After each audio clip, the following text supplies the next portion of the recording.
گروهی از مخالفان توجیک چند ساعت پیش با طلب آزادی زندانی‌های سیاسی و ختم شکنجه محبوسان در مقابل سفارت توجیکستان در برلین گرد هم آمدند. در میان اعتراضگران اعضای حزبی در توجیکستان ممنوع نهضت اسلامی نیز هستند.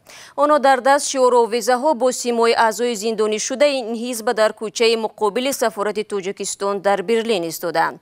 این گروه طلب دارد که درخواست کمیته حقوق بشر سازمان ملل متحد عاید به مؤسس حزب توجیکستان نو زید سعیدов، معاون رهبر حزب نهضت اسلامی توجیکستان محمد علی حید و وکیل دفاع بزرگمهر یاروف را به اجرا گذاشته این سه زندانی سیاسی را فوراً آزاد کنند.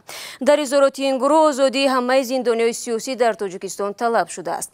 همچنان مخالفین تقاضا دارند که فهرست کشته شده های آشوب ماه گذشته در زندان خوجند آشکار گردد.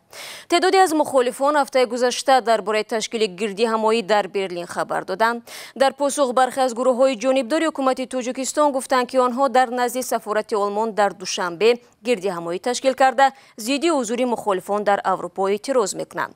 اما همکاران ما که تا همین لحظه در نزد سفارت آلمان هستند میگویند یگان گردی همایی نشده است.